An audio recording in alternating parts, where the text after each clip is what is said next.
పొరపాటున కూడా మీరు తెలుగుదేశం పార్టీ నాయకులకు డూడు బసవన్నలై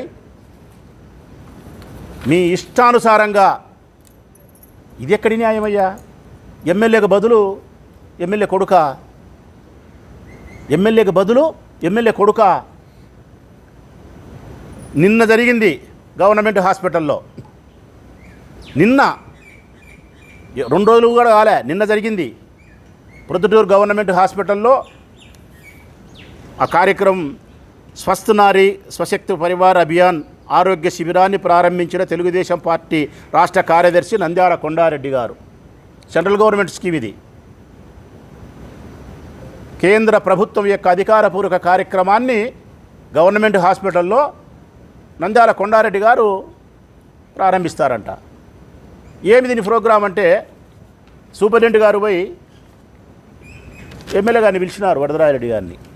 అయ్యా, ఈ ప్రోగ్రాం సెప్టెంబర్ 17 నుంచి అక్టోబర్ 2 వరకు ఇది కార్యక్రమం సెంట్రల్ గవర్నమెంట్ ఇచ్చినారు, మనకి ఈరోజు ఇచ్చినారు, ఈ కార్యక్రమం ప్రారంభోత్సవం ఉంది, మీరు రావాలా అని చెప్పి. నేను అసెంబ్లీకి పోతానా నేను? నా బదులు నా కొడుకు వచ్చాడు పో. నేను అడుగుతానా? పేరంటమా? పెళ్ళికో పేరంటానికైతే, అయ్యా వరదరాజిరెడ్డి గారు, నేను ఊర్లో లేను, నా పిల్లం వచ్చాదు పో, నాకు ఆరోగ్యం బాగాలేదు, నా కొడుకు వచ్చాడు పో అంటే సరిపోతుంది. ఎమ్మెల్యే యొక్క బాధ్యతలను విధులను నిర్వహించడానికి నా బదులు నా కొడుకు వచ్చాడా? ఇది ఎక్కడి రాజ్యాంగం? ఇది కొండారెడ్డి రాజ్యాంగమా, వరదరాజిరెడ్డి రాజ్యాంగమా, లోకేష్ రాజ్యాంగమా? ఇది అంబేద్కర్ రాజ్యాంగం కాదు. నేను ఎక్కడ చూడలేప్పా ఎమ్మెల్యే పోవాల్సిన చోటికి నా బదులు నా కొడుకు వచ్చాడనడం. పెళ్ళికో పేరంటానికైతే నేను కూడా ఎన్నిసార్లు మమ్మల్ని కూడా పెళ్ళిళ్ళకో పేరంటాలకు పిలిచే, నేను ఉండను పోయా, ఊర్లో లేను, అరుణాచలం పోతానా ఈశ్వర దర్శనానికి, నా కొడుకు వచ్చాడు పో, నా పిల్లం వచ్చాడు పో, నేను పేరంటానికో పెళ్ళికో. ఎన్ని కార్యక్రమాలు, 1 కాదు 2 కాదు. గవర్నమెంట్ హాస్పిటల్లో నిన్న ఓపెనింగ్ చేస్తారు కొండారెడ్డి గారు. మార్కెట్ లేకపోతే, తాత్కాలిక కూరగాయల మార్కెట్ లేకపోతే మున్సిపల్ కమిషనర్తో పాటు మున్సిపల్ సిబ్బంది అందరూ కలిసి మంది మార్బలంతో తాత్కాలిక కూరగాయల మార్కెట్ విజిట్. నేను అడుగుతా ఉన్నా, తాత్కాలిక కూరగాయల మార్కెట్ని విజిట్ చేసి పరిశీలించి అందులో బాగోగులను మాట్లాడి చర్చించి పరిష్కరించే అధికారము బాధ్యత నీకు ఎవరిచ్చినారయ్యా కొండారెడ్డి? ఈ కొండారెడ్డి వెనకమ్మల అధికారులు పొమ్మని మున్సిపల్ కమిషనర్కి ఎవరు చెప్పినారయ్యా? మున్సిపల్ కమిషనర్ గారు కొండారెడ్డి పిలిస్తే మార్కెట్లోకి పోతావా నువ్వు? నీ వెనకమ్మని అందరినీ పిలుచుకొని పోతావా? నువ్వు ప్రభుత్వానికి ఉద్యోగస్తునివా, లేకుంటే తెలుగుదేశం పార్టీ ఎమ్మెల్యేలకు ఉద్యోగస్తునివా? నువ్వు అన్నా క్యాంటీన్కి పోతే మున్సిపల్ కమిషనర్ సమక్షంలో రికార్డుల పరిశీలన కొండారెడ్డి. అన్నా క్యాంటీన్లో ఎంతమంది తిన్నారు, ఎంత లెక్క, మంచి ఏం చెడ్డేం, రికార్డుల పరిశీలన. అన్నా క్యాంటీన్కి సంబంధించిన రికార్డులు పరిశీలన చేసే అధికారం కొండారెడ్డికి ఎవరికి ఇచ్చినారు? ప్రభుత్వానికి సంబంధించిన ఆస్తులను, ప్రభుత్వానికి సంబంధించిన లెక్కాచారాలను, రికార్డును ఒక ప్రైవేటు వ్యక్తి పరిశీలించే అధికారము, శోధించే అధికారము మున్సిపల్ కమిషనర్కు ఎవరు చెప్పినారు? ఎవరి మున్సిపల్ కమిషనర్?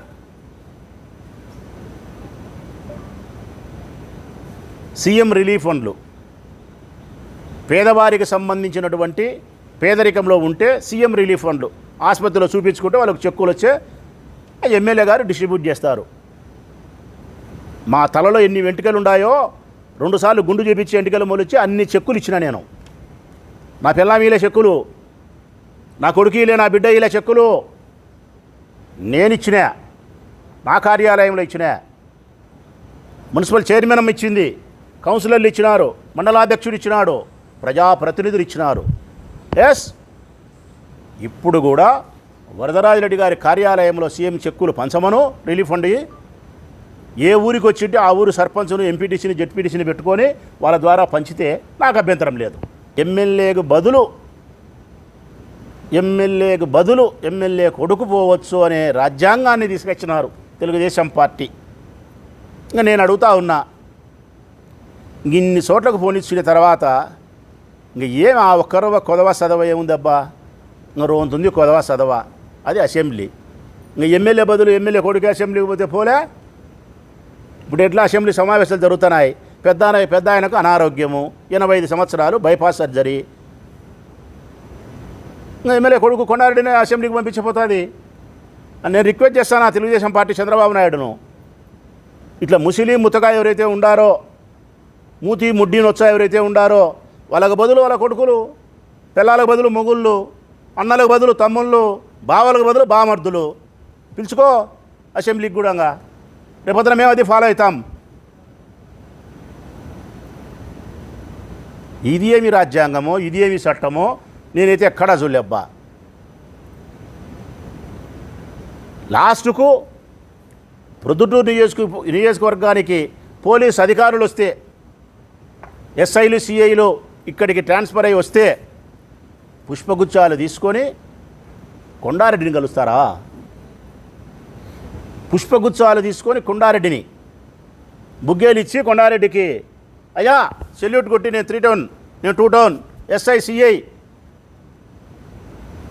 కొండారెడ్డి డిఎస్పీ అయ్యాడా? కొండారెడ్డి డిఎస్పీ అయ్యాడు ఏమన్నా? 2వ డిఎస్పీనా లేకుంటే 4th టౌన్ సిఐయా? కొద్దిగన్నా సిగ్గు, మానం, మర్యాద, రోసం, లజ్జ ఏమన్నా ఉండాయా ప్రభుత్వ అధికారులారా? తప్పు చేసే ప్రభుత్వ అధికారులారా,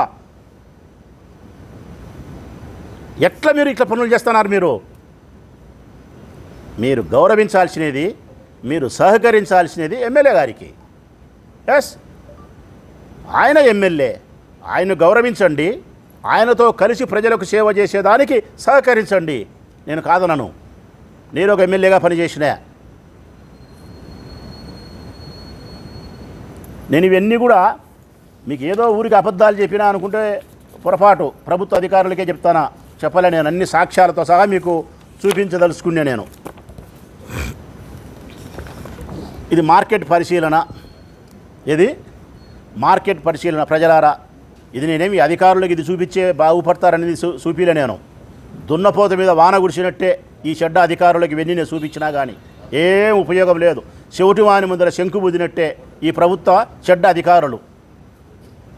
ఇది మార్కెట్ పరిశీలన. మార్కెట్ పరిశీలన చేయడానికి కొండారెడ్డికి ఏం అధికారం ఉంది? ఈ పక్కన మున్సిపల్ కమిషనర్ ఎందుకుంటాడు? మీ భావన కొండారెడ్డి ఏమన్నా మున్సిపల్ కమిషన్ అడుగుతానా? మీ భావన ఏమన్నా?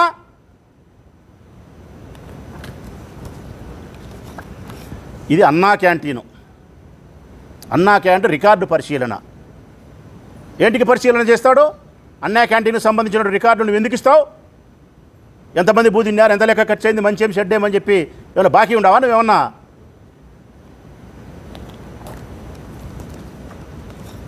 ముప్పై 33వ వార్డులో భూమి పూజ, ఇది వరదరాజిరెడ్డి గారు చేయాలా. కొండారెడ్డి గారు పోవచ్చు, అంతవరకు ఓకే, ఎవరైనా పోవచ్చు, వార్డులో ఉండే వాళ్ళు ప్రజలు ఎవరైనా పోవచ్చు. కానీ నీవు చీఫ్ గెస్ట్ కాదు. గౌరవంగా పిలిస్తే పోవచ్చు. వాళ్ళు టెంకాయలు కొడతారు, చూచాము, వాళ్ళు టీ ఇస్తారు, 2 బిస్కెట్ పెడతారు, తిని రావాలా. నీవు చీఫ్ గెస్ట్ కాదు. ఈడ నువ్వు చీఫ్ గెస్టా మీ నాయన బదులు? ఇది గవర్నమెంట్ హాస్పిటల్ ఓపెనింగ్. ఇంక దీన్ని చెప్పండి అబ్బా. రిబ్బన్ కటింగ్ చేస్తున్నారు. Ribbon cutting. వరదరాజిరెడ్డి గారు పాల్గొనాల్సిన చోట కేంద్ర ప్రభుత్వానికి సంబంధించిన అధికారపూర్వకమైన కార్యక్రమానికి కొండారెడ్డి పాల్గొని రిబ్బన్ కటింగ్. పక్కన డాక్టర్లు మరొకరు అందరూ కూడా ఫిర్యాదు చేస్తాం. వీళ్ళందరిపైన ఫిర్యాదు చేస్తాను నేను. ఈ రాష్ట్ర ప్రభుత్వానికి ఫిర్యాదు చేస్తే ఏం ఉపయోగం లేదు. దొంగలు ఊళ్ళు పంచుకున్నట్టు అందరూ ఒకటే ఇల్లు. ఈ ఆంధ్రప్రదేశ్ రాష్ట్రానికి సంబంధించినటువంటి హెల్త్ డిపార్ట్మెంట్కి నేను కంప్లైంట్ చేస్తే చర్య తీసుకుంటారా? ఈ డాక్టర్ల మీద, ఈ సూపరింటెండెంట్ రూపానంద్ గారి మీద తీసుకోరు. సెంట్రల్ గవర్నమెంట్కి సంబంధించి ఫిర్యాదు చేస్తా. నేషనల్ హెల్త్ మిషన్ అని ఉంది. నేషనల్ హెల్త్ మిషన్ అని ఉంది. జాయింట్ సెక్రటరీ కిరణ్ గోపాల్ అని ఉన్నాడు, ఆయనకి ఫిర్యాదు చేస్తా. ఉత్తర భారతదేశానికి సంబంధించిన వాడు ఐఏఎస్, అతనికి ఫిర్యాదు చేస్తా. వీళ్ళ మీద, మున్సిపల్ కమిషనర్ మీద, అందరి మీద ఫిర్యాదు చేస్తా. ఫిర్యాదు చేయడమే కాకుండా నాకు సంబంధించినటువంటి బ్యాడ్ మెమరీస్ అనే బుక్లో రాసుకుంటా, గుర్తు పెట్టుకుంటా. పాతాళ లోకంలోనే నిన్ను వదిలిపెట్టను మిమ్మల్ని నేను. సీఎం రిలీఫ్ ఫండ్ పంచుతున్నాడు, చెక్కులు పంపిణీ. కొండారెడ్డి ఎవరు పంచాలా? ఎవరు పంచుతున్నారు? ఎవరు మంచాలా, ఎవరు మంచుతున్నారు? ఇది చూడయ్యా, పోలీసు అధికారులు సెల్యూట్ చేస్తున్నారు. కొత్తగా పోస్టింగ్లోకి వచ్చిన పోలీసు అధికారులు ప్రొద్దుటూరుకు వస్తే పోయి కొండారెడ్డిని కలిసి సెల్యూట్ కొట్టి, వీళ్ళకి పై అధికారి కొండారెడ్డి ఎక్కడికి తీసుకుపోతున్నారు డెమోక్రసీని? వీళ్ళు ఏం చేస్తున్నారు అంబేద్కర్ రాజ్యాంగాన్ని?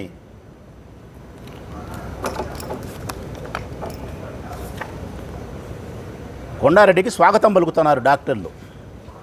ఓపెనింగ్కు స్వాగతం పుష్పగుచ్చం ఇచ్చి, మీ ఇళ్ళకి పిలుచుకొని ఆ డాక్టర్లు, మీరు ఇళ్ళకి పిలుచుకొని అల్లునికి అల్లెం పెట్టేట్టు పెట్టండి, మాకు అభ్యంతరం లేదు.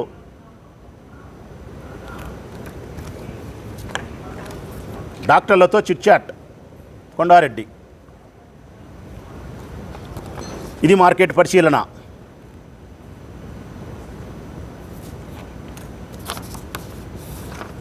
ఇది కుట్టు మిషను, ఆంధ్రప్రదేశ్ వెనుకబడిన తరగతుల సహకార ఆర్థిక సంస్థతో జరిగే కార్యక్రమం.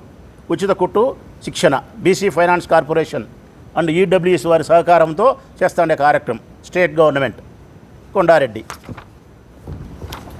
ఇది కూడా అదే. మరి ఇన్ని చూపించిన నేను, అన్ని సాక్ష్యాలు ఇస్తానా? అధికారుల్లో చలనం వస్తుందే? రాదు. కారణం, తెలుగుదేశం పార్టీ అధికారంలో ఉందో కాబట్టి మా ఇంటికి ఏం బీకుతారులే, మాకేమి సస్పెన్షనా, లేకుంటే మెమోనా, లేకుంటే ఛార్జ్ మెమో చేయడమా, ఇంకొకట ఏమీ జరగదు. మా ఇంక్రిమెంట్ కూడా కట్ చేయలేరు. ఏం చేస్తారని వీళ్ళ ఉద్దేశం. అందుకే మిమ్మల్ని ఈ 3 సంవత్సరాలు ఏమీ చేయలేం కాబట్టి 26, 27, 8 3 సంవత్సరాలు మీకు వ్యవధి ఉంది కాబట్టి చేయండి. మీరు ఎవరెవరు చేస్తారో చేయండి. నేను కూడా బ్యాడ్ మెమరీస్ అనే బుక్ పెట్టుకునే రాసుకుంటాను. ఈ బ్యాడ్ మెమరీస్ అనే బుక్ ఎందుకు వస్తుందంటే కనుక, ప్రజాస్వామ్యానికి మీరు విఘాతం కలిగించిన ప్రతి చర్య కూడా నాకు చెడ్డ జ్ఞాపకమే. బాగా మళ్ళా చెప్తానా మరొక్కసారి, అంబేద్కర్ రాజ్యాంగానికి విఘాతం కలిగించి ప్రజాస్వామ్యానికి నష్టం చేసే ప్రతి అధికారి ఏ పని అయితే చేస్తాడో, ఏ సంఘటనకైతే పాల్గొంటాడో, అట్టి ప్రతి చర్య, ప్రతి సంఘటన నాకు చెడ్డ జ్ఞాపకం. మాకందరికీ చెడ్డ జ్ఞాపకాలేవి, బ్యాడ్ మెమరీస్. అందుకే బ్యాడ్ మెమరీస్ పేరుతోనే ఒక బుక్ తయారు చేసి రాసుకుంటా మిమ్మల్ని. 3 సంవత్సరాలే, 26, 27, 28, 3 సంవత్సరాల తర్వాత చెప్పినా కదా, మీ కర్మ చెడ్డదైతే, మా పుణ్యం పుచ్చితే, ఈశ్వరుని దయ వల్ల అధికారంలోకి వచ్చినామా, ఈ పుస్తకంలో రాసుకుని చట్టవిరుద్ధంగా ప్రవర్తించిన ప్రతి అధికారి పట్ల చర్యలుంటాయి. భవిష్యత్తులో మీరు మూల్యం చెల్లించక తప్పదు. ఇప్పటికైనా తస్మాత్ జాగ్రత్త. నేను పోలీస్ అధికారులకు చెప్తానా, రెవెన్యూ అధికారులకు చెప్తానా, మున్సిపల్ అధికారులకు చెప్తానా, ప్రతి ప్రభుత్వ ఉద్యోగస్తునికి చెప్తా ఉన్నా, మా ద్వారా మీరు గౌరవాన్ని స్వీకరించండి, మా ద్వారా మర్యాదను స్వీకరించండి. అంతే తప్ప ఇటువంటి దూరంలో మేము స్టేట్మెంట్ ఇచ్చే పరిస్థితికి మీరు తీసుకురాకూడదు. మేము మీకోసం ఒక పుస్తకాన్ని తయారు చేసుకొని రాసుకుంటే పరిస్థితి రాకూడదు. మేము ఇదే బుక్, ఇది రాసి పెట్టుకున్నా, నేను తయారు చేసి పెట్టుకున్నా. ఈ రోజు నుంచి ప్రతిరోజు రాసుకుంటా. దీంట్లో బ్యాడ్ మెమరీస్ బుక్ అని చెప్పి తయారు చేసుకున్నా, ప్రతిరోజు పెట్టుకుంటా. 26, 27, 28 ఇప్పటి వరకు మీరు ఎవరెవరు ఏమేం చేసినారు అన్నీ పుస్తకంలో ఉన్నాయి. 29 సంవత్సరం రాదా క్యాలెండర్లో? 24 వచ్చిన తర్వాత 25 వచ్చింది, 25 వచ్చిన తర్వాత 26 వస్తుంది, 29 కూడా వస్తుంది. అధికారులారా, 29 కూడా వస్తుంది. కొండారెడ్డి గారు 29లో కన్నా చెప్పినా కదా, మీ కర్మ గాలితే అధికారంలోకి వచ్చితే తప్పు చేసిన ప్రతి మనిషిని దండన తప్పదు. ఊరికైనా పెట్టుకోవాలి ఈ పుస్తకం. మేము కూడా చెడ్డ జ్ఞాపకాలకు సంబంధించిన ఈ పుస్తకాన్ని మా తల కింద పెట్టుకొని నిద్రపోలే, ఊరికనే మీకోసమే. ప్రతి ఒక్కరూ తప్పనిసరిగా యూట్యూబ్లోకి వెళ్ళి కడప వార్తను లైక్ చేయండి, సబ్స్క్రైబ్ చేయండి. ఇట్లు మీ జి రమణయ్య, ఎడిటర్, కడప వార్త.